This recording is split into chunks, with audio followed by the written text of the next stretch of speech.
আগামীকাল বৃহস্পতিবার যারা ফ্রান্সের বাইরে ইউরোপে অন্যান্য দেশে ভ্রমণ করবেন তারা একটু চেক করে নেবেন, কারণ প্রধান এয়ার ট্রাফিক কন্ট্রোলার ইউনিয়ন তারা একটি ধর্মঘটের ডাক দিয়েছে। আগামীকাল বৃহস্পতিবার প্রায় 100 ফ্লাইট বাতিল করার সম্ভাবনা রয়েছে। তারা ইতিমধ্যে কতগুলো ফ্লাইট বাতিল করবে সেটাও কিন্তু বলে দিয়েছে। আমি এই সংবাদে আপনাদের সেটা বিস্তারিত জানাবো।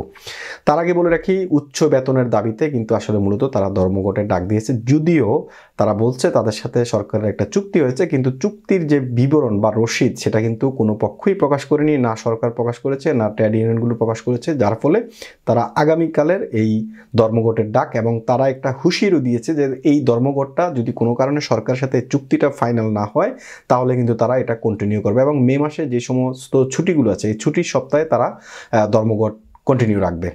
পাশাপাশি এই সামনে যে অলিম্পিক আসছে, এই অলিম্পিকের সময় ফ্রান্স হচ্ছে হোস্ট কান্ট্রি, সুতরাং এই দেশে অসংখ্য দর্শনার্থী আসবে পৃথিবীর বিভিন্ন দেশ থেকে।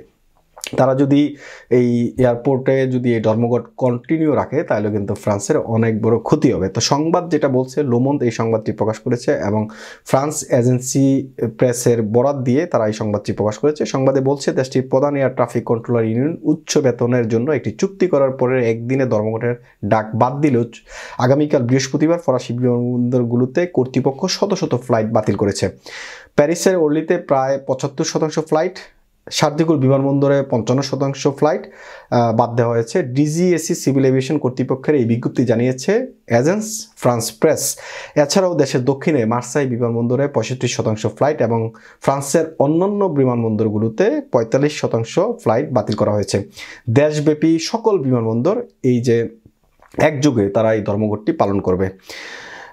এসএনসিটিএ ইউনিয়ন এর আগে একটি বিবৃতিতে ধর্মঘটের ডাক প্রত্যাহার করেছিল, বলেছিল যে এটি ডিজিএসির সাথে উচ্চ বেতন এবং অন্যান্য ব্যবস্থার জন্য একটি চুক্তি করেছে। তবে ডিজিএসি ইউনিয়নের বিবৃতি নিশ্চিত করেনি এবং কোনো পক্ষই রিপোর্ট করা তাদের যে চুক্তির বিষয়টি তারা প্রকাশ করেনি। এটা টোটালি অস্পষ্ট, যার ফলে প্রথম যে দুটি ছোট ইউনিয়ন যারা স্ট্রাইক অ্যাকশনের সমর্থন করেছিল, পরবর্তীতে বাকি ইউনিয়নগুলো এটা অনুসরণ করছে।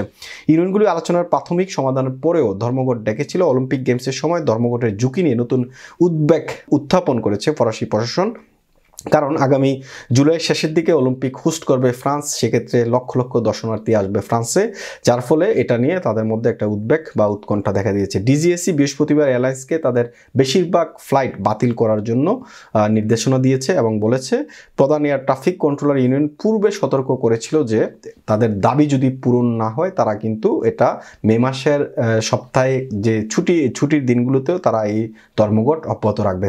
তো সুতরাং বলা যায় এই যে ধর্মঘটের নতুন একটা সংখ্যা তৈরি হয়েছে ফ্রান্সে, এটা যদি কন্টিনিউ থাকে তাহলে আসন্ন অলিম্পিক গেমসের উপর এর প্রভাব পড়বে। এবং যারা এইসব বিষয়ে বিশেষজ্ঞ তারা মনে করেন অতি সত্বর এই সমস্ত ছোটোখাটো যে বিষয়গুলো এবং তাদের সাথে কথা বলে সেগুলো সমাধান করা উচিত, কেননা অলিম্পিকের সময়টা ফ্রান্সের জন্য একটা ব্যস্ত সময়। এই সময়টাতে অসংখ্য দর্শনার্থী আসবে এবং তার আগে যদি এটা সমাধান করা যায় তাহলে ফ্রান্স প্রশাসনের জন্য।